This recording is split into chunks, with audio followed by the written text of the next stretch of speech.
This is Hogwarts Radio, episode 226 for December 16th, 2018. Hogwarts Radio is HPA&A.com's podcast discussing all things Harry Potter, Fantastic Beasts, and the rest of the Wizarding World. For the quickest up-to-date news on the franchise, make sure you check out HPA&A.com. Hello everyone, and this is Hogwarts Radio, broadcasting to Harry Potter fans worldwide since 2008. I'm Terrence Pinkston. I'm Bailey Riddle. And I'm Gretchen Rush. Our show can be found virtually anywhere online, such as iTunes, the Google Podcast app, Spotify, iHeartRadio, Stitcher, Radio Public, and other places where podcasts are aggregated. It doesn't matter where or how you listen, just make sure to tap the subscribe button, and we guarantee you'll have a new episode each Sunday. We also invite you to follow us on Twitter, Facebook, and Instagram so you never miss an update from the show. Don't forget, Hogwarts Radio is also on Patreon. By pledging, you'll have instant access to many benefits, including exclusive merchandise, host blogs, behind-the-scenes planning of the show, Hogshead Radio, and much more. Visit patreon.com/Hogwarts Radio to sign up today. Welcome, everybody, to episode 226. This week, we're joined by Hogwarts Radio listener Elizabeth Sarter. Hi, Elizabeth. Hey, everybody. Great to be here with you tonight. Yeah, thank you so much for joining us. Now, let's get our fandom formalities out of the way. Which house do you identify with? On the Pottermore quiz, I'm a Hufflepuff. Ooh. But I probably feel like I identify more with Ravenclaw, but the quiz came out Hufflepuff, so that's my official house. Oh, so you're a Huffleclaw. Yeah, I feel like that I am, yes. It's like, those mashup of names. I'm just like, why? Why do we have those? And well, because it's possible to identify with more than one house, right? So, awesome. Okay. And I just don't like the color yellow. So, yellow is not my color. So I really needed an additional house.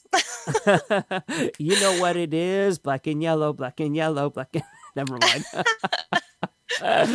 But now Newt's a Hufflepuff. So, I have a new hero to aspire to with being a Hufflepuff. There you go. He kind of gave some credibility to Hufflepuff House. That's right. Absolutely. And all the Hufflepuffs listening right now are just like, I'm going to kill you, Terrence.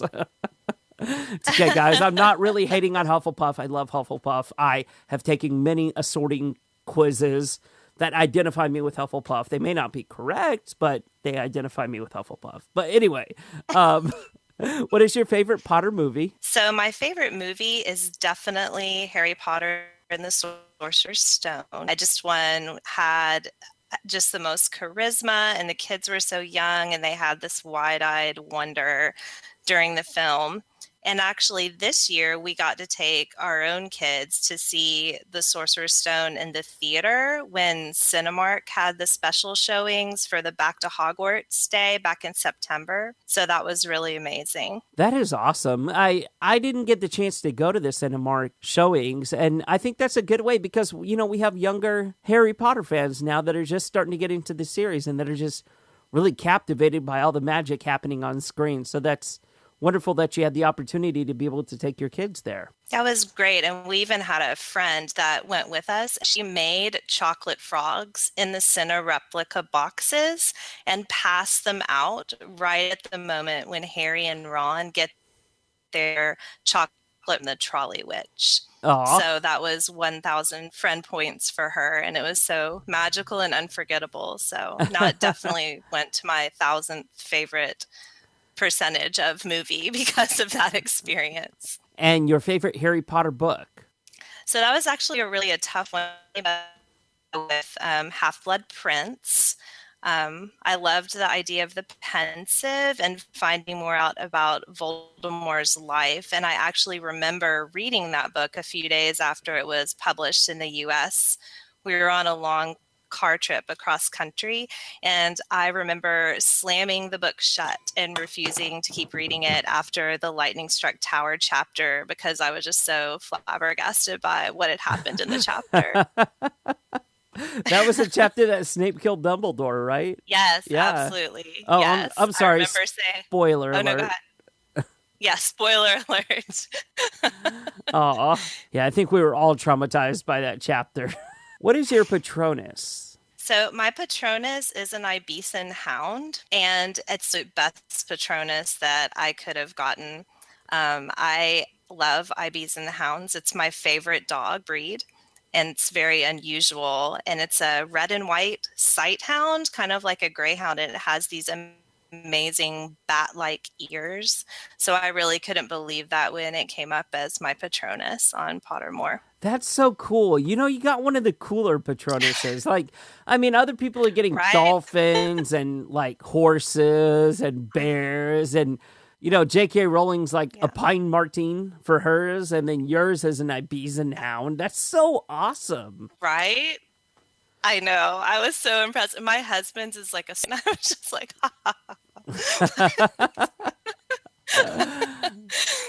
What is your favorite fantastic beast? I love all of the flying horse type beasts. Mhm. So hippogriffs and the thestrals are probably a close second to those. And I've always kind of wanted a thestral keychain, but I thought it was kind of morbid to put on my purse. And so I haven't done that, but I love the flying fantastic beasts. And your favorite Harry Potter memory? I have a couple of favorite memories. My very first one is of reading the original book out loud to my little brother in 1998 when it was first published in the US, and he is 10 years younger than I am. So I was away at college and we read it to Christmas holidays when I was home. Aw. Yeah, it was really special. And then my most recent memories are all centered around my son, who is a Harry Potter fanatic. He read all 7 books himself last year between the ages of 9 and 10. And it was just an experience to kind of watch him go through that as a new reader. Wow. Actually, had to read the last few chapters of the Deathly Hallows to him because he didn't want it to end. So he needed me to read it to him. That's adorable. I mean, like, and that's something that we all identify with. Like, I knew I was coming towards the end of the book whenever I was reading it, and I was like, oh my God, this is it. Like, I didn't want to finish the book, but I had to find out what happened. He couldn't do it. I had to pull the trigger, and he asked me many, many times, what is the last line in the book? And so then when we reread the last line in the epilogue, he actually cried. He was just burst into tears. Oh. And the next day he went to the library and checked out every companion book that he could find, and read all of those. Wow.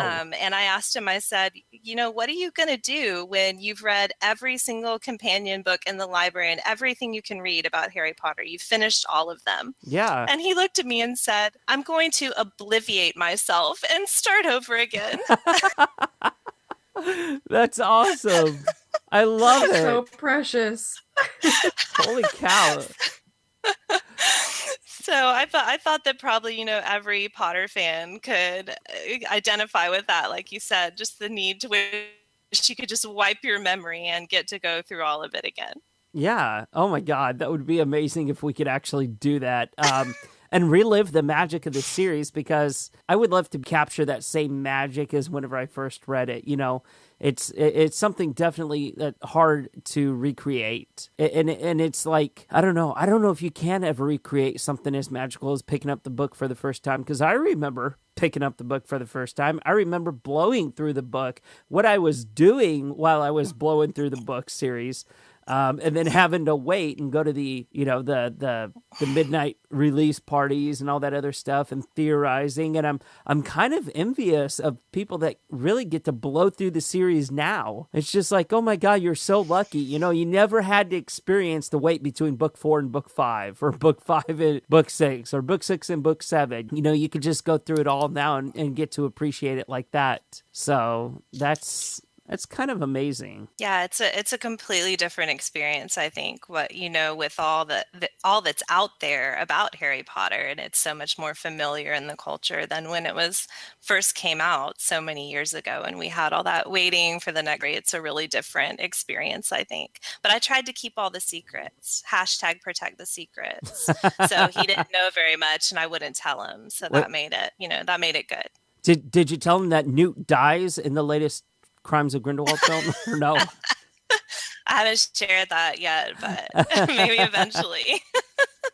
Well, Elizabeth brought up a really good point when we were talking the other day. She was asking if her son could be on the show. Now, of course, most of you know that our topics are sometimes a bit more complex in nature and doesn't necessarily cater to the younger audience. But that got the wheels in my head turning. You know, as the other hosts and I have discussed, we'd really like to see if we could start something for the younger Potter community that caters specifically to them. So we're going to be working through the details of exactly what that is, and we'll be announcing something in 2019. We've had a lot of great ideas so far, bouncing things off of the wall, seeing what sticks, and we're going to be working out flushing those ideas and bringing some sort of product out to the younger Harry Potter listeners. Okay, so earlier this week, I was browsing around Reddit and found this topic. It was an interesting discussion. You know, some of them are interesting, some of them are really repetitive, but some of them get the wheels in your head turning.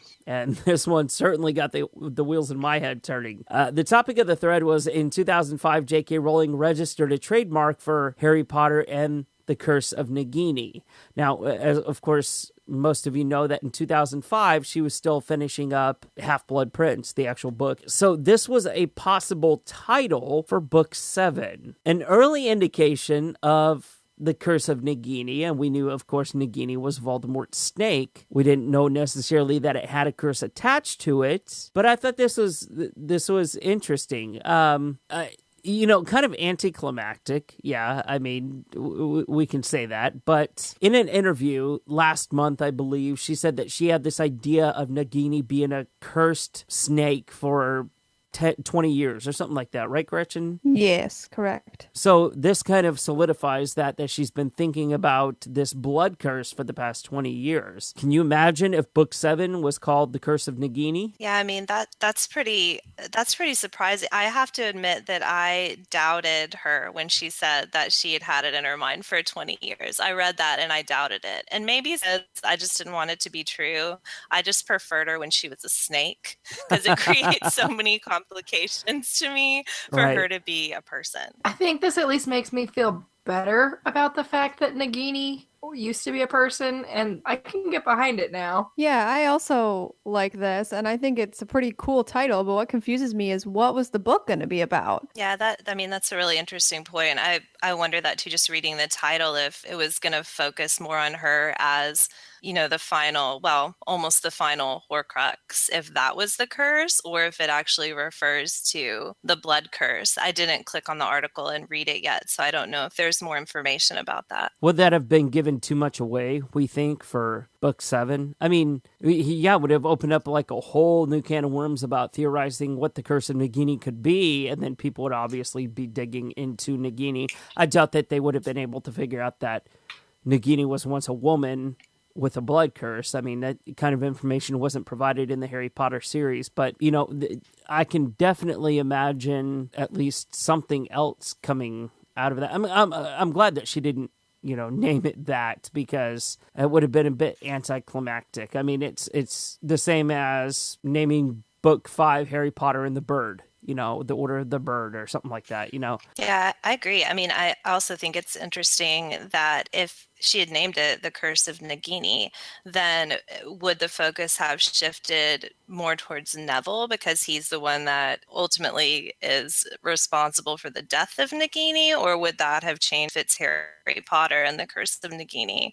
So it's just interesting to think about. Yeah, definitely. Well, we'd like to hear what you guys think. Send us an email or a tweet or a Facebook message. You guys know how to get a hold of us on what that could have possibly meant for the rest of the series. Well, for the remaining part of Book 7. Okay, well, we brought back the news. We haven't had it for the past 2 weeks or so, 2 or 3 weeks, ever since Crimes of Grindelwald came out. But Gretchen's managed to line up a couple of news stories for us. So, Gretchen, what do you got on deck? Yeah, we have a few pieces of news. Some are just for fun, and some are actually pretty crazy. So, J.K. Rowling took to Twitter, as she likes to do, and she let us know that she finished the screenplay for the third Fantastic Beasts film, which is pretty exciting. And someone asked her to describe the film in 3 words, and she said, Answers are given. She mentioned Rio de Janeiro and said Rio de Janeiro had better brace itself. So I'm wondering now if the third movie is going to be set in Rio de Janeiro, which we kind of had a feeling about because it was one of those 5 languages that she tweeted back before even I think the first movie came out. I saw that as well on Twitter. And I think that the Rio de Janeiro thing that was established also by her changing her cover photo at one point, which I'm sure that some listeners heard about, that she had changed it and then she identified the city as Rio. And she was working on the screenplay at that point. And it's hard to think of for the answers, but then my second honest response to the tweet was that I'm nervous I'm not going to like the answers. So, it's trepidation maybe. I mean, she trolled us back in 2015 about where we might be going. 2016, I believe. Yeah. About where we might be going with the series in regards to location. Like, what was it? The tweet? I don't have it pulled up. Like, cinco, cinc, 5, foomf. Yeah, someone asked how many movies it would be, and she said 5, and then she said 5 in 5 different languages, and it translated to French, English, Italian, either Portuguese or Spanish. Oh yeah. I think there was an Asian language, but I don't remember which one. I don't think there was. German. And what was the 5th one? So we know that we ultimately might end up in Germany, which in 1945 there was a lot happening in Germany, at least in the Muggle world, with the Hitler regime and all that other stuff. So we know that's the year that World War II ended. So it kind of makes sense that that's where this is going to wrap up. This part of the story is going to wrap up, like the great duel between Grindelwald and Dumbledore. Mm-hmm. Italian was the 5th, I remembered. Yeah, so we might be going to Rome or Venice if it's not underwater already. We could be going to a whole bunch of places in Italy. I hope we go to Rome. Oh my God, that would be so awesome. The Vatican. Yeah, the Vatican, right? Oh my God, St. Newt. It's going to be awesome. That'd be crazy. Yeah. Is J.K. Rowling J.K. trolling us? Like, she says answers are going to be given. Well, I like to think what J.K. Rowling says is mostly what Dumbledore says. I mean, I know that, yeah, she writes Dumbledore, sure, but like Dumbledore just kind of, the character flows out of her. So I wonder if she's projecting a little Dumbledore here, where she says answers are given, but Dumbledore doesn't ever give answers. We know that from the Harry Potter series. So I'm having a hard time I'm sure swallowing. we're going to get answers. We're just going to get a lot more questions with them. So our second news story is a little fun one, and you will all have to let me know if you're going to check this out. Daniel Radcliffe is starring in a new show. It's a limited series, and it will be premiering on February 12th on TBS, and it's called Miracle Workers.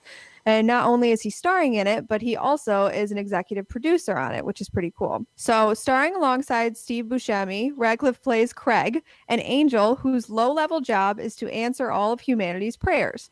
However, things don't go to plan when God, played by Buscemi, decides to focus more time on his hobbies than the human race, leaving Craig and Eliza, another angel, in charge of answering a prayer that will prevent the destruction of Earth. So I watched a little trailer. It's like a little 15-second teaser, and Buscemi is basically playing himself as God, and Daniel Radcliffe is playing an angel as he should. And it looks, I don't know, it looks kind of quirky and fun. It looks like it could be it's an interesting concept. I think it could be cute. What do you guys think? Yeah, I mean, I'm not sure how I feel Dan playing opposite of Steve Buscemi. I mean, I love them both. They're both like fantastic actors, and I love that Dan is now just an everyday kind of actor. Like, I think he's definitely at the point in his career where he has the freedom to choose his roles more selectively, and I think that's what he's doing now, because I wouldn't, I mean, whenever I visualize God, I don't visualize Steve Buscemi. It's Morgan Freeman, but no. I mean, either way, it's you know, I this could be fun. I don't know. So it's a series, right? Because I saw kind of like a short news article about it, but I didn't click on it or look into it more at the time. Yeah, it's a limited run series. I'm not sure exactly how many episodes that means, but sounds like it's almost like a mini series type thing. Yeah, that's what I would imagine. Interesting. It's definitely, I think Dan is picking roles that he knows has an end insight. But this looks, I mean, it really does. It sounds interesting. It's still kind of hard to swallow. Steve Buscemi is God. Whenever I see him as a Rockhound in Armageddon, I mean, that's fine. But both very dynamic actors. So can't wait to watch this. Yeah, so it is a 7-episode first season. It may be a second season potentially, but who knows? But it's created by Simon Rich and executive produced alongside Lorne Michaels, Andrew Singer, Daniel Radcliffe, and Owen Wilson. Oh, Buscemi and Wilson teaming up again. Oh, yeah. So here's the history there. So Daniel Radcliffe and Owen Wilson were supposed to star in it, but then Steve Buscemi replaced Wilson. I wonder why, if he's still involved with the project like that. I know. Right? I wonder. I feel like Owen Wilson would be a hilarious God. Yeah, definitely. Right? I would watch that for sure. I would totally watch it. Yeah. I'm afraid Steve Buscemi's teeth would get in his way or something. I don't know. Yeah, I'll give it a shot. We'll see how it goes. Yeah, it's definitely going to be interesting to watch. Yeah. We'll check it out. We'll check back in after February 12th when we all have seen the first episode. We're going to be like, we haven't watched it yet. We'll all attempt. We'll put it off until we finally watch it and season 2's out. So our third news story is kind of more of an announcement, a shout out. So our friend Tyler Starr, who runs the Protego Foundation, they are doing a new campaign. So we wanted to highlight that. So the Protego Foundation is doing a Find Dougal campaign. And it highlights the plight of the chimpanzee and aims to create a little life-saving magic, raising money to support Florida's Save the Chimps Sanctuary that provides lifetime care to chimps who come from research laboratories, the entertainment industry, and the pet trade. In the first phase of the campaign, Accio Box, a handmade, artisanal, vegan, and cruelty-free subscription box inspired by the Wizarding World, introduced a Find Dougal detail card and campaign-exclusive shirt in its November boxes. $2 from the cost of each of these boxes was set aside for a total $1,000 donation that will help with the purchase of supplies at the Save the Chimps Sanctuary. So you can check out their Find Dougal campaign online, and it's a great cause, and I think it's really important. So we wanted to give that a shout out, and our friend Tyler. Yeah. Tyler is doing some amazing work at the Protego Foundation, and we invite you all to go check that out. that sounds great. I've never heard of that one before, but there's so many amazing organizations inspired by the Potter films or the Wizarding World, so it's really amazing. Yeah. I mean, so much good has been done in the world already by these foundations and these alliances that it's just wonderful that this series, the 7-book series, has inspired people to go out there and just, do what they can to help change the world and make the world just a little bit of a better place. Yeah, absolutely. Have you seen the article that went around about how reading Harry Potter makes you a better person? The research article about that? No, I sure haven't. I wish I had it at my fingertips, but it's like it is. This is a researched article about how reading it makes you more empathetic, and you can identify with people who are not like you, and that's a really valuable thing for kids and adults to read. And I mean, evidenced by all these amazing organizations that we're talking about. All right, so let's move on to an announcement that we have for you guys. Next week's episode is going to be our final show of the year. We're going to take some time off and spend the holidays with our families. So barring any major developments, let me say that again because J.K. Rowling likes to drop stuff on us. Barring any major developments, episode 228 will be released on January 6th. Yeah, we like to enjoy the new year with our loved ones. And some of us are taking off early again, like Bailey here, who's not going to be available next week. I'm sorry, I'm going on a Christmas vacation to go see a football game. Yeah, is that what we're calling Luke now? A football game? I wish I was going to St. Louis. No, I'm going to New Orleans. My mom and I are both going to see the New Orleans Saints and the Steelers play because those are our teams. Oh, well, that's going to be fun. So there's a bit of a friendly rivalry going on right now. Friendly. There's nothing friendly about rivalries in sports, even though we say that there is. Speaking of announcements, Gretchen's got to go. Bye. See you, Gretchen. Bye, Gretchen. Later. Nice to meet you. Bye, everybody.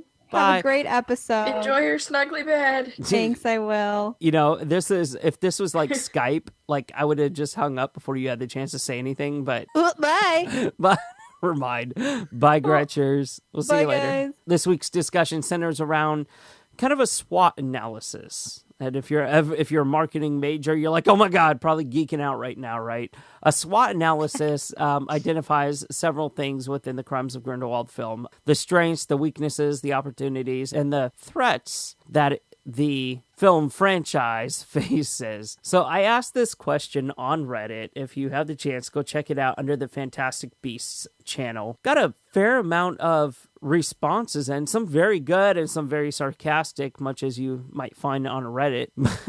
But I thought it would be fun to kind of go through these. So what do we all think that the movie did well? What were some of the successes that we can celebrate? I actually guess maybe I did the entire experience backwards from many other fans because I did read the screenplay before I saw the movie. Okay, so how did that make going into the movie seem for you? Like, was there a little bit more put into context for you that you had the chance to study that and kind of read that beforehand? Yeah, I actually, if I had to do it again, I would do the same thing because I felt like reading it beforehand, it took a lot of the shock value out of some of the big reveals. And then I was able to just focus more on what was happening in the movie with the characters and the dialogue and of the film itself. And then I also had the advantage of knowing the identity of some of the characters that they just don't introduce in the movie. So like the elf caretaker of Creedence, the half elf, and the beast hunter guy, Grimson. So it gave some context to some of those things. And then I wasn't, sitting in shock, but I did go with a friend who knew nothing about it. And it was pretty entertaining, I have to say, to watch her at the end of the movie, try and compute what was happening. Right. So for me, I felt the strengths of the film a lot of people are going to disagree with me, but I thought the writing was a huge strength and a huge win. Even though it seemed like there was a lot going on, there was a lot of detail, there was a lot of information thrown at us, especially at the end, I thought that it was all justified. And that's part of me trusting that J.K. Rowling is a master storyteller. And I've said that, 1,000 times on the show since we've seen the movie. But that's definitely one of the core strengths, I believe. Another one was the acting. The entire cast was fantastic, and I can't say enough good things about Eddie and Jude. And looking forward to seeing Dumbledore's role increasing in the next movie as well. The music was fantastic, with some very memorable tunes, like we had Hedwig's theme kind of speckled in there a bit, and I'm really surprised about how much I love Dumbledore's theme as well. Yeah, those are all really good points. I really loved the beasts. That's probably common for people that went and watched the film, but the baby Nifflers were adorable, and seeing Newt's basement was really amazing. So I really enjoyed those two things for sure. Yeah, and I feel like just the vastness of the magic that we saw in this film, it really is going to set the bar for future films.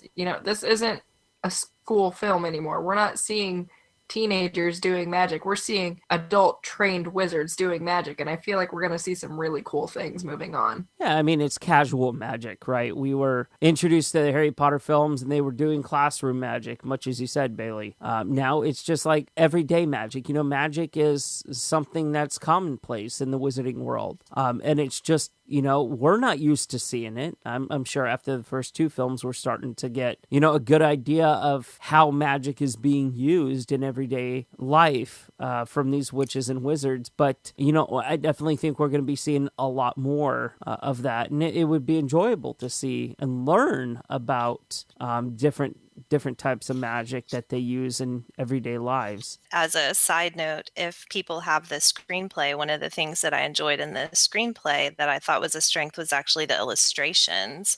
So interestingly, the last couple of illustrations after the play is over, there's the Deluminator, and then that Phoenix book that Nicholas Flamel has. And then the last illustration in the book that I see is the Blood Pact So that was just, that was cool to go through the screenplay as a book and look at all the illustrations and kind of how that even added to the film and the story. There's a comment by Mandia Astronaut, and they said that the strengths of the movie, they pretty much loved every new major or minor character, and they can't wait to get more of them. At least the ones that are still alive.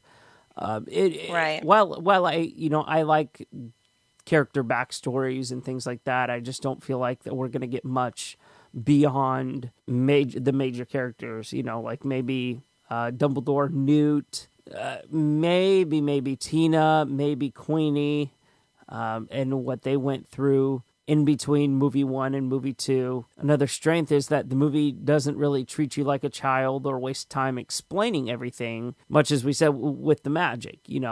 We had to have all the magic explained in the Harry Potter films. But the movie really entices you to pay close attention, think on your own, and about how everything connects and works. It's really making you do your homework. Yeah, I agree about Queenie. She actually was a character in the movie that I thought was a really strong character. And I know some people kind of disagreed with the believability of her character arc, but I thought it was actually really well written and very tragic. It was the only time that I teared up in the film is when she walked through the fire and the look on her face and how painful that was for her. And I actually thought she was portrayed like someone with an illness, kind of like Lupin, who has little or no control over the condition that they have. Right. She's got she has the thing where she hears voices, and that's, I think, another like one of the most tragic scenes in the movie where she's sitting on the street with her hands over her ears and she can't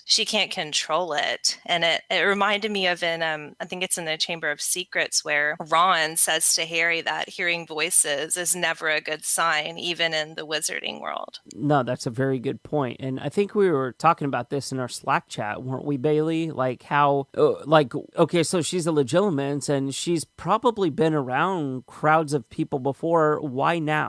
Why did it suddenly get to her? And I think the reason for this is just she's so overwhelmed by losing Jacob, kind of, and she feels like she has no other choice, and she just wants to go see her sister. She can't find her sister, and then all of a sudden she's out in Paris, and she thinks she hears Jacob and Newt walking around, like, somewhere close. She can hear their voices in her head, and she thinks she has to be hallucinating. Yeah. Because there's no way that they could possibly be in Paris with her, right?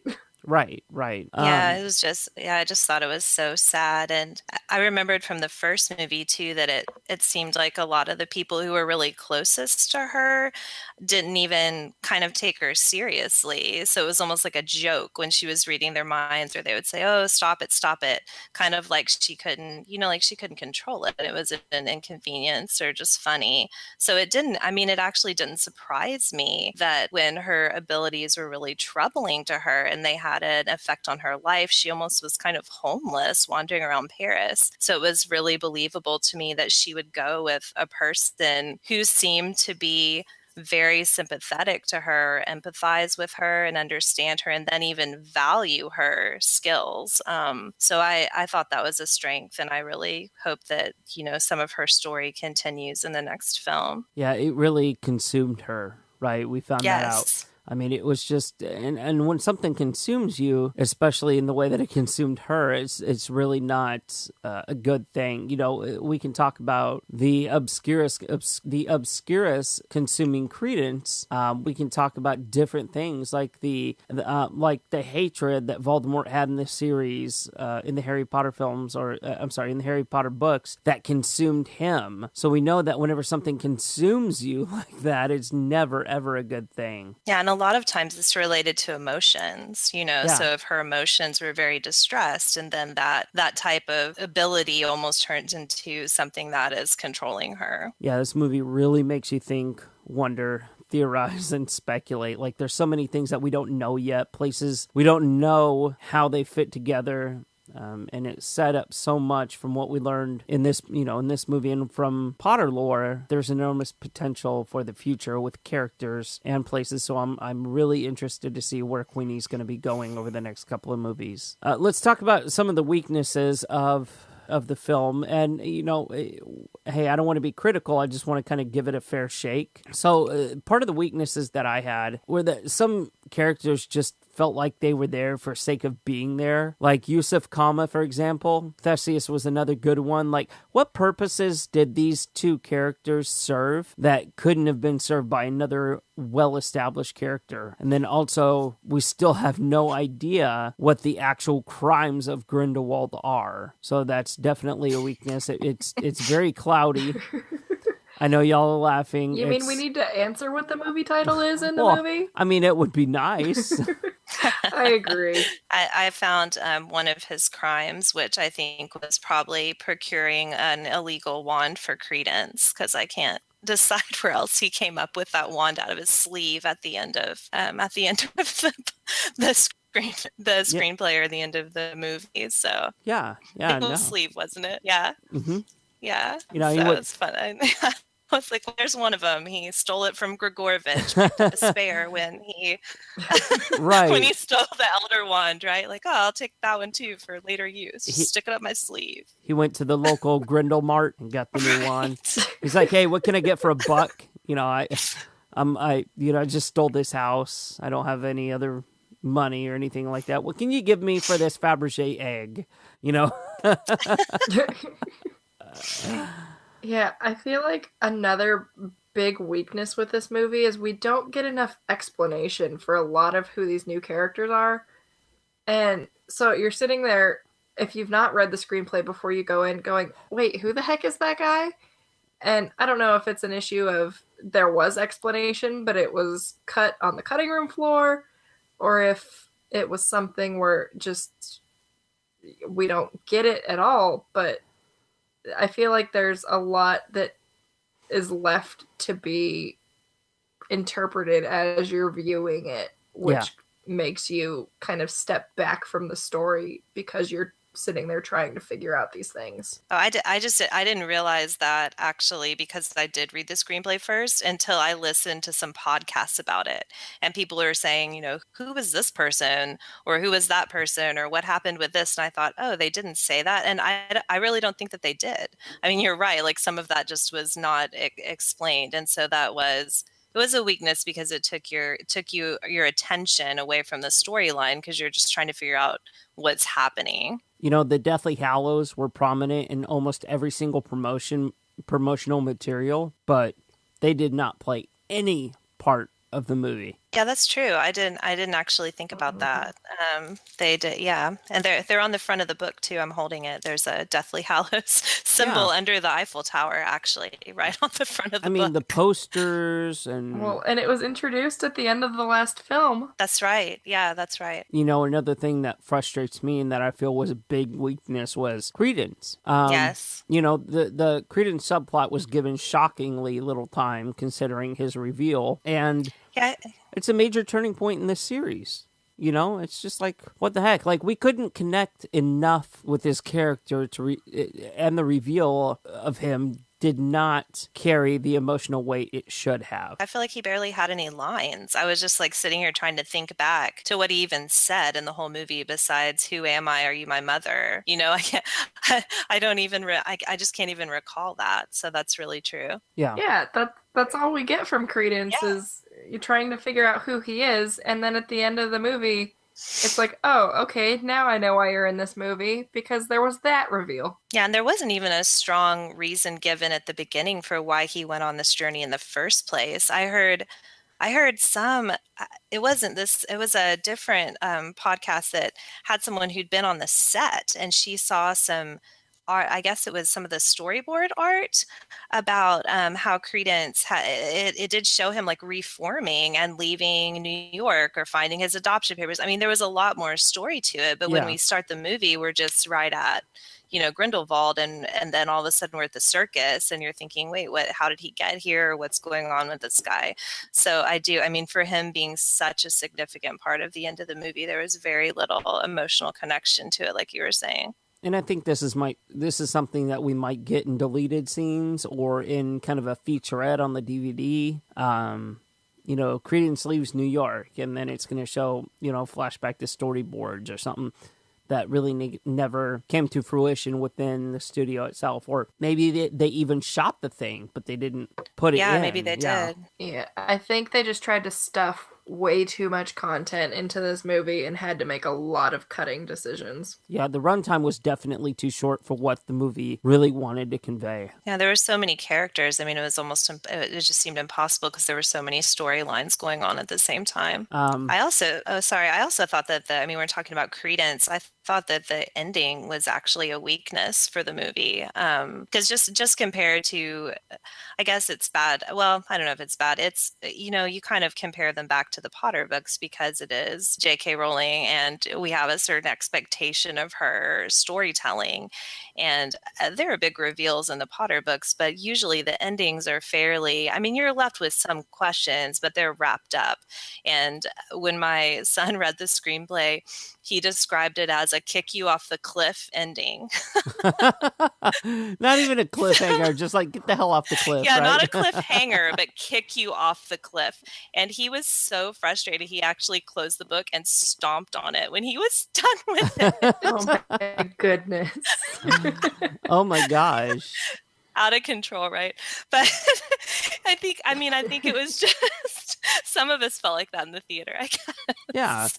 Well, okay, so we got way too little time with any of the characters. Even Newt, I feel like we were still, just kind of begging for more Newt time. And then, most of the subplots felt underdeveloped to a minor or major degree. We were just left, with it was like, I feel like the little Dutch boy sticking his finger in the dam, It's just like, yeah, there's all this information that wants to come out, but we can't release it yet. We can't, put it out. Well, Creedence did bust up the mountain at the end of the book, so you're probably going to get that eventually. You better get out of the way and get your finger out before he blows the mountain off at you. So. Oh my God. Yeah.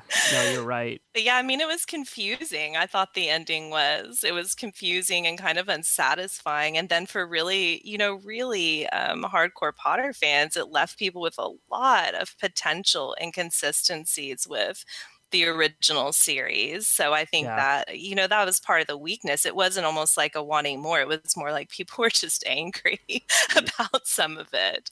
So it gives us a lot to talk about. But I do, I kind of wish there'd been a more, just kind of a better resolution at the end of the movie. Well, it ties into the opportunities as well. Like the overload of information from the screenplay is a huge opportunity, and it may make sense on paper, but whenever it translates to the screen, there's other factors you got to take into consideration, and the story may not adapt well. That you can do as much as you can, like in post production and clip editing and things like that. But I don't know. I see what you're saying. It's like in some ways making that many storylines. It's like I would almost hate to see the character map of this. I just imagine like this gigantic spider web all over the page that you can barely see where all the plot lines are going, and it's an opportunity because it's a huge story, and so there's so many pieces of it to tell. But the danger of that is maybe it, like you said, it doesn't translate well to a 2-hour movie. Exactly. Now, a lot of people feel that if these were novels first, that the novel to film adaptation would have been a little bit better because we have some of the context behind what was going on at that point. I don't know if I necessarily agree with that. There's definitely going to be some things that you have to cut and think about runtime. Yeah, I think that one of my favorite things about these films is that we don't have books that we're going on, because I can sit there and enjoy the film for exactly what it is, and I'm not sitting there constantly in my head going, oh, well, that was different from the book, and that was different, and oh, that was better, but most of it was really worse than what it was in the book. So I think that that's a great strength to this series as well. Yes, times 1,000. I cannot be more on board with this. I enjoy these films for what they are. And hey, this is coming from somebody that didn't even like the first Fantastic Beasts film. Like I didn't either. I almost didn't go see the second one because I didn't like the first one. Yeah. Now, Elizabeth, since you're one of the first outside people that we're having on the show after the movie came out. Were you hesitant in seeing this because of the Johnny Depp debacle, or was it what David Yates had said? No, I wasn't necessarily hesitant because of that. I don't know. I don't go see a lot of movies. I just don't have time. So if I go see a movie, it's a very kind of special, out of the way thing to do. Right. And I decided to go see it because my son that I keep talking about wanted to see it so much. And so that's why I got the screenplay first and read it. And then I thought, all right, I'm going to go see it and see what I think, and if he could watch it or not. And I mean, I know that the Johnny Depp thing, it wasn't necessarily a factor for me, but it definitely was for a lot of other people. But I really enjoy watching Eddie Redmayne and his portrayal of Newt Scamander. So I probably would have ended up going to see the movie just based on that, because I think he just does such an amazing job, and I appreciate what he brings to the character that isn't shown when you just read the book. Had there been a runtime of an additional 30 minutes, would that have been enough to flesh out some of the scenes and characters, motivations, subplots, and improve the pacing and the final review of the movie? Or are we comfortable with the way that it happened? I mean, that's a good question. It's hard to say. It's kind of like, what character would you have picked to make that last 30 minutes or extra 30 minutes worth it in terms of the time commitment? But I don't know. I kind of always like seeing more of whatever Wizarding World movies they do, so I wouldn't have had a problem with it being longer. Yeah, no, I feel like they could have let a lot more scenes breathe and explained quite a bit more and left us hanging less. Yeah, I just was interested in the kind of what we talked about a little bit is some of the magic in the movie. Mm-hmm. And one of the opportunities I think I saw with that was just how you can, how she's able to just give more and more to the magic of the Fantastic Beasts movies. And she also, I thought, a big opportunity. I read some on her website, which I'm sure other people have too, about what the narrative of the Fantastic Beasts story is about and how it's so different from the Potter books. And she said it's really focused on the theme of what makes something a beast, which I thought was really fascinating, and thinking about each character in the Fantastic Beasts stories and whether or not that character is or isn't becoming a beast, becoming more beast or more human, depending on their actions and motivations. So I think that a lot of the film choices we were talking about, they were risky with cutting things out and making the jumps that we were discussing. But I think it's a huge opportunity for her to tell that story. I would also agree with an opportunity lies within the magic. And since it is used as casually as it is, we are left with questions such as this whole blood pact thing. How does that actually work? Is it that he can't go near Grindelwald? He can't say his name more than 3 times. We don't know how that piece of magic works. And I mean, Dumbledore being Dumbledore, I bet he knows how to destroy it. And I'm sure that he will, if he doesn't, he will find out very quick on how to destroy it. But it's also, does he want to destroy it? That's one of the questions of that blood pact. That blood magic is what I'm going to start calling it.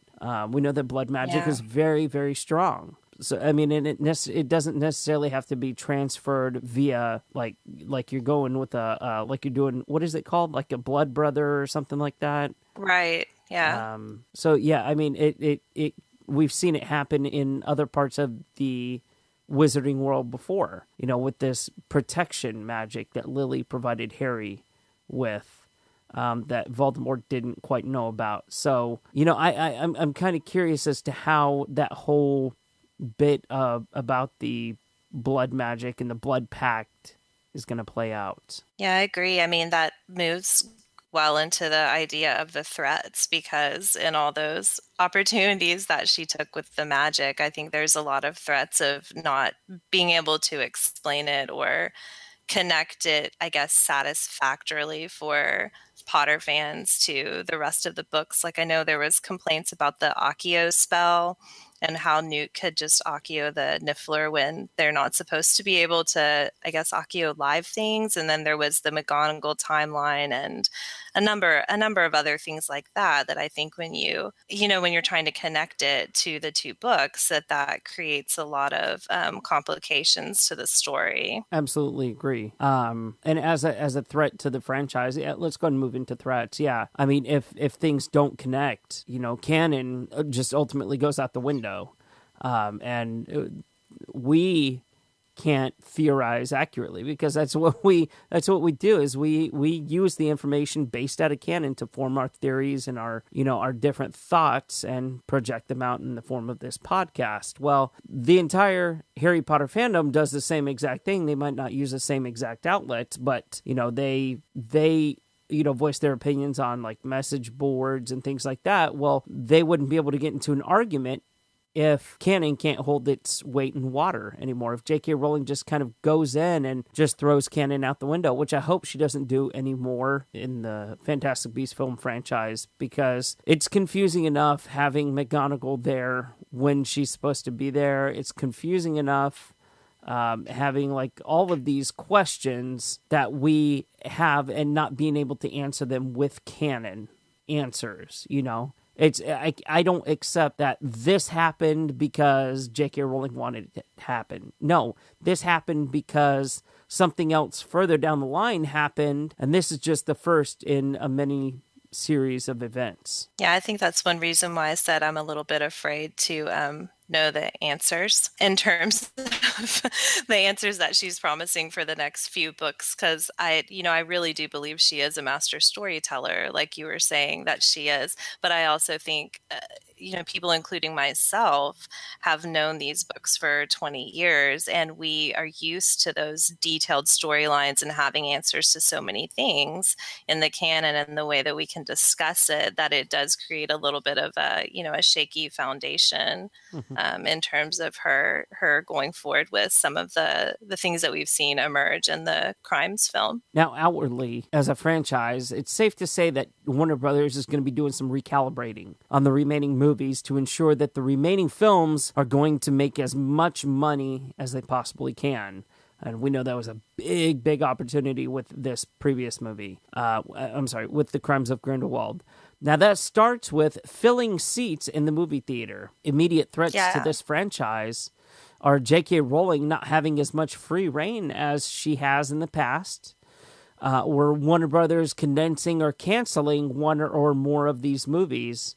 And then, lastly is, if Warner Brothers is looking for another success and another golden child, such as the Harry Potter franchise was, this is not the film series they're going to be finding that in. Yeah, I think one of the threats that I saw really connects to that, the idea that you said of the franchise and making money, and if they have to recalibrate or scale back, then that's going to be possibly detrimental. The film used such over-the-top magic and special effects. It might be really hard to follow in the other films if they have to scale back the budget. I know that the opening scene with the Thestral carriage was I thought one of the best movie openings and special effects that I've seen in a long time. And when my son read that scene in the screenplay, he said, I mean, who needs Avada Kedavra when you can be that awesome? That is great. I love it. He's got a point.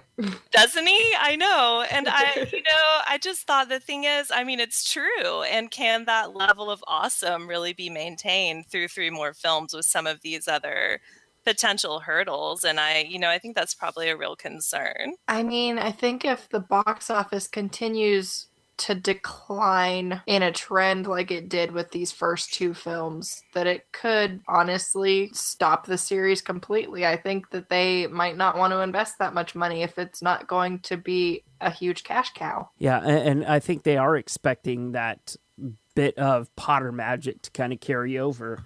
And it's not going to happen. You know, this movie fell after 2 weeks to the number 4 slot. And it's, like I said 2 weeks ago, it's hard for a number 4 movie to work its way back up to number 1.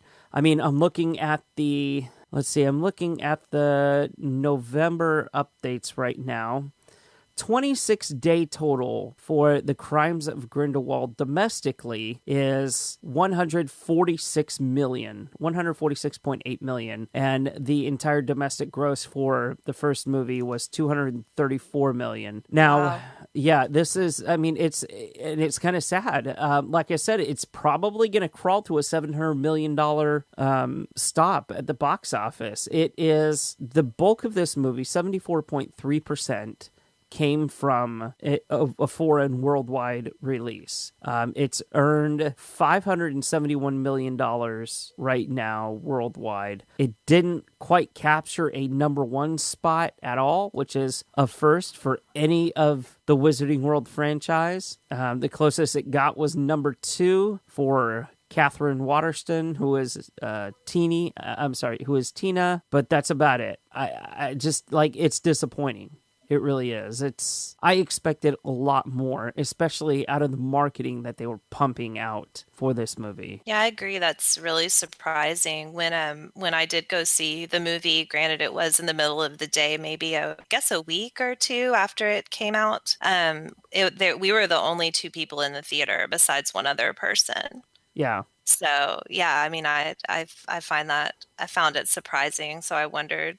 I know you all have talked about it a little bit before, but just what that was related to, because it seemed like such a huge downturn from other Potter films. And its production budget was $200 million, so domestically it hasn't even made its budget. I mean, wow. We go off of the worldwide release, sure, that's fine. It's already made it, but that's really disappointing. I mean, and to be fair. Okay, it cost the first movie $180 million to make, and domestically they made $234 million. So not that far above it, maybe like $50 million above it. But this one hasn't even cracked that level yet. Like, it hasn't even met its budget domestically, and that is disappointing. Yeah, and I think as you were asking, just as a casual viewer, one of the first outside people that you've had on this show, for me, I enjoyed it and I thought it was a good film, but it wasn't the same as the magic of Harry Potter. And I almost had to kind of separate it from that and try not to mix it too much in terms of the standards of what I was looking for in the movie, and just try to enjoy it for what it was itself and not always be wishing it was another Harry Potter film, because I really don't think that's what it is. And Jo hasn't even indicated that it has the same themes, and it's certainly set in the same time, but I don't think it has the same intentions as the Potter films did, or really the same magic. Well, yeah, I mean, and we're expecting, as fans, we're expecting kind of that same piece of magic, and I feel like that's where the division in the fandom is right now, as it stands, is that people are expecting this to be something that it's not. And I mean, it's something that the fandom has to work through together, has to talk through it, has to write and read many articles before we're able to accept, that this is not the same franchise. It ties into the Harry Potter movies and books and things like that, but there's many questions that we have to answer before that level is achieved. And the more questions there are to answer, the more frustrated people are going to get. And especially if we have to wait 2 years between movies, Right. Okay, so any final thoughts on the strengths, weaknesses, opportunities, threats of the movie, or just, the film in general? Nada? I mean, you just mentioned the 2-year wait. It really makes me think that could honestly be a huge threat, that they're doing 2 years between each of these films. I think people are going to get bored if they continue to do this. Well, yeah, I mean, that's my point too, right? Because between the Harry Potter films, we got maybe a year and a half, if that. I mean, and as we were talking on previous episodes, it would really make sense for them to move up the third movie to the summertime, because the summertime, kids are out of school. People are out of, most people are out of school. And it's a fun time for families to take vacations and things like that. Well, why not kick off your vacation with the viewing of the newest Fantastic Beasts film? And I think that would do wonders for the box office if they were to have done that. Maybe open it up on a Wednesday night in the middle of the summer, like in July, and see what that does. And I guarantee you're probably going to hit that $143 million mark by the first 10 days, at least. Yeah, you're right about the slow pace of that. Because, with the Potter movies, at least we had the books, so there was some speculation on, how is this film going to match up to the books? And it gave it a little bit more of a lead up, I think. Yeah. Where this one, all there is to wait for is the next movie. There's nothing additional besides that. Okay, well, wonderful discussion there. If you have any questions or thoughts, we invite you to send us an email, a tweet, a Facebook message, any way you can get a hold of us, and we'll be happy to answer your question or read your comment on the show. Let's go into a couple of games we have planned for you guys this week. The first game is Two Truths and a Lie. So we're going to let our guest go first. All right, so here we go. My family dressed as Harry Potter characters for Halloween. We took my son to Universal Studios for his birthday. I have 2 Harry Potter Christmas trees in my house. Oh my gosh. These are all like very plausible things. It's based around holidays, right? It's a holiday, Two Truths and a Lie. I think I'm going to have to go with the fact that you don't have 2 Harry Potter Christmas trees in your house. That's what I was going to lean towards too. I think maybe 1. I have 2 Harry Potter Christmas trees in my house. We were wrong. Nice. Oh my God, Bailey. I will post them for you. Wow. We'd love to share those. One of them belongs to my son, and it's a mini tree in his room, and the other one is a slightly larger mini tree that is with our other tree in the main part of my house. Yes. Oh my gosh. So what is the So lie? do you want me to tell you the lie? Yeah. The lie is we did not take him to Universal Studios for his birthday. We had a Harry Potter party for his birthday last year, which was pretty epic. And we did dress up as Harry Potter characters for Halloween. We actually won costumes to be able to do that. So I was McGonagall and my husband was the Sorting Hat. That's cool. And then my son was Harry and my daughter was Hermione. And our 5-year-old rebelled and was Captain America. Aw. I love Captain America too, so that's kind of a hard decision. It's a solid choice. Yeah, exactly. Solid choice. He's an Avengers fanatic, but he does know all about Harry Potter because of my older son. Yes. So Bailey, what about you? All right. I ordered 7 Harry Potter Funkos today. I caved and opened up the entire Funko Harry Potter advent calendar already. And Hedwig is my favorite Harry Potter Funko. It's a Funko edition. It sure is. Well, okay, so I believe that you ordered 7 Harry Potter Funkos today. I believe that you caved and opened up the entire advent calendar. That's no question. That is the solid truth, I bet. But I refuse to believe that Hedwig is your favorite Funko. I only met you today, so I'm trying to figure out. You're at a disadvantage here. I'm at a huge disadvantage, but you were too. So I think that you didn't cave and open your advent calendar. I think you're waiting. Elizabeth is correct. I have only opened 1 per day. Do I even know you, Bailey? I mean, come on. I did open up my entire sock advent calendar because they were really poorly divided, so they were all falling into the other holes I had already opened. So I did open that all the way. Sydney, who's listening to us on Patreon right now, opened hers because she has no self-control. Well, and not to mention, those things are really difficult to open, like trying to punch through the perforated cardboard. I seriously have to punch the box. So I was like, this is too much effort. I'm just going to rip all of the socks out at once. Oh, please. I have to admit that I have been watching those videos of people opening their calendars because I just kind of like to know.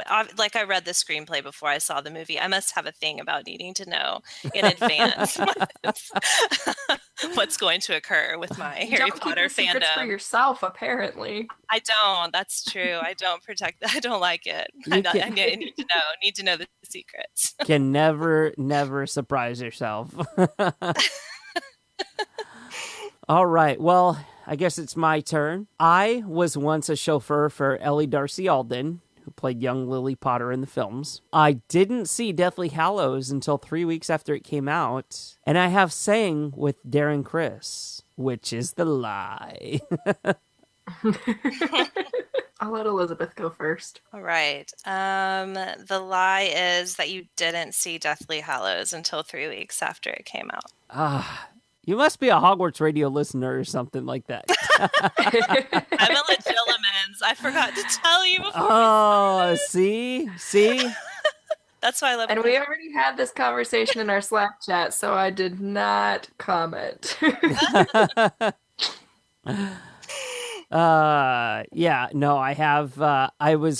In fact, last year I was a chauffeur for Ellie and her mom, which was such a wonderful thing down in Florida. It was, I got to pick her up at the airport at like 5 a.m. I got to drop her off at the airport like at 3 a.m. or something like that. It was crazy, but it was so worth it. And they're just, the Darcy Aldens are such amazing people. And Ellie is so sweet as well. That was just a fun experience. I saw Deathly Hallows actually like 3 days before it came out or something like that. Some crazy amount. But I also saw it in Orlando, Florida with the rest of the Harry Potter fandom at LeakyCon, and that by far is like one of the most amazing experiences of my life. And then in 2009, I did sing with Darren Criss. We were chilling out in the hall of the park, in one of the halls in the Park 55 hotel, and he had his guitar out, and we were just like jamming out to DuckTales. So it was pretty cool.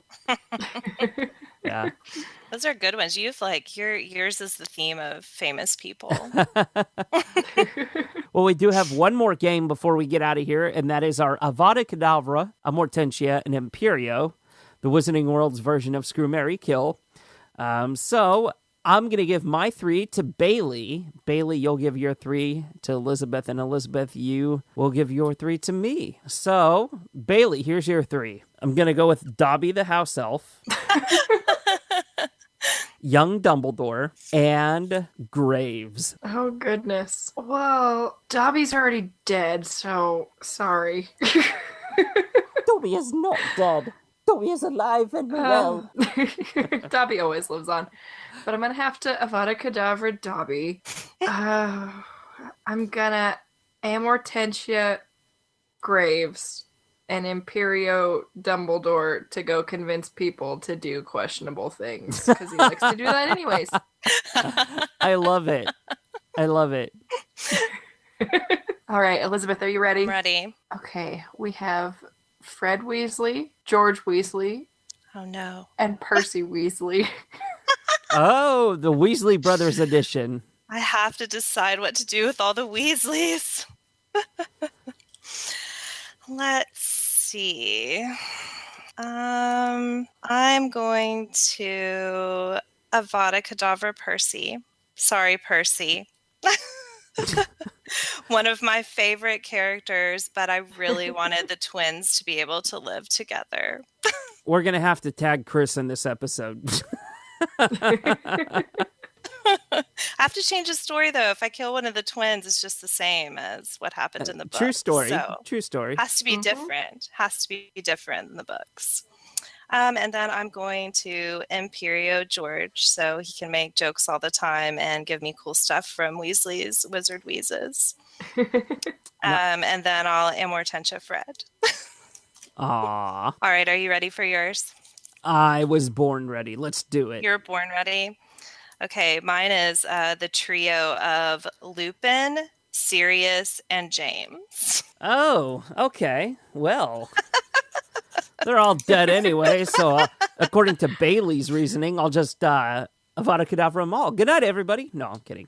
That's right. They're all dead, so you might as well just kill them all anyway. All right, so I am going to kill James because I've really never felt a connection to James at all. I mean, you're sure he was Harry's dad, and I kind of, Harry never grew up with a dad, but he had plenty of father figures in his life, so I'm going to have to kill James. I will Amortentia Lupin because Lupin's dreamy. I don't have any solid reasoning behind that, but I really like Lupin. I really do. I mean, he's the love nicest Lupin. one. I think it's pretty solid. Yeah. And I would Imperio Sirius because, man, that guy gets into trouble all the time. So why not? It's just kind of like one of those things. Yeah, sure, he's already bad. Let's make him do like even worse things. Or you could Imperio him to do good things. Yeah, but he's serious. I mean, serious and good they don't go. So even Imperioed, he can't kind of go against his general nature. Oh my God. Of getting in trouble. You know what? I would have him Imperio. I would Imperio him, have him turn into an animagus, into his dog form, and just sit at my neighbor's door and just bark. My neighbor likes to play the drums. So yeah. I would have. That's what I'd have. You must not like your neighbor very much. Yeah, I don't like my neighbor at all. I hope he's listening. Hi. Anyway, that's how we play Avada Kedavra, Amortentia, and Imperio. And that's how we do it on this week's episode. Elizabeth, thank you so much for joining us. This is a lot of fun. Yeah, thanks so much for having me. I had a great time, and it's been so much fun to talk about the wizarding world with Hogwarts Radio. I didn't tell my son that I was going to be a guest, so I can't wait to see his face when I turn on the podcast on Sunday. Oh my goodness. Aw, that's going to be awesome. Yeah. I think it'll be really fun. I told him if he was good tonight going to bed that I might tell him in the morning what I was going to do tonight. Ooh, just tell him I got to hang out with some pretty cool people. I think I will, and then I'm just going to push play on Sunday and there you go. To watch how excited he is. Yes. Well, do you have anything that you want to plug or advertise? Oh, well, this is definitely shameless self-promotion, but I am hardly ever on Twitter, and I posted a video of my son singing his parody that he wrote of the 12 Days of Christmas Fantastic Beasts version. And it would really actually mean a lot to him if there were more people that watched it and commented on it, because he was so excited to share that. Aww. And I don't really know how anyone could resist a song about nifflers and Christmas trees. So definitely go and give it a watch. And there is a niffler in my Harry Potter Christmas tree at my house. So yes, and my Twitter handle is My Little Melody S. That's MYLITTLEMELODYS. Yeah. Yes. And I really shouldn't have killed Percy because Chris was the Harry Potter character that commented on this post and absolutely made my son's life. So, but I'm sure that, he'll forgive me. So, well, we'll be sure to give him a couple of plugs on our social outlets as well, so he can. Yeah, he was so sweet views. About it. It was just like the best comment. So it made my day too. It was really amazing. So go enjoy some 12 Days of Christmas Fantastic Beasts. And it's been awesome to talk with you guys tonight. Yeah, thank you so much. Thank you for joining us. Absolutely. Well, thank you to all of our patrons who continue to support the podcast.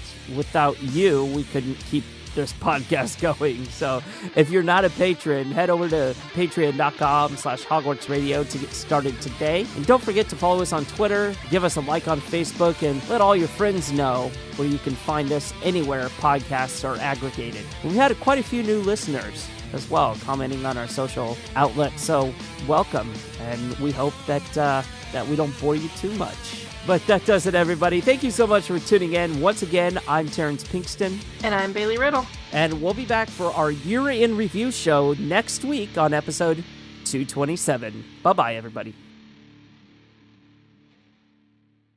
That was bloody brilliant. Codswallop.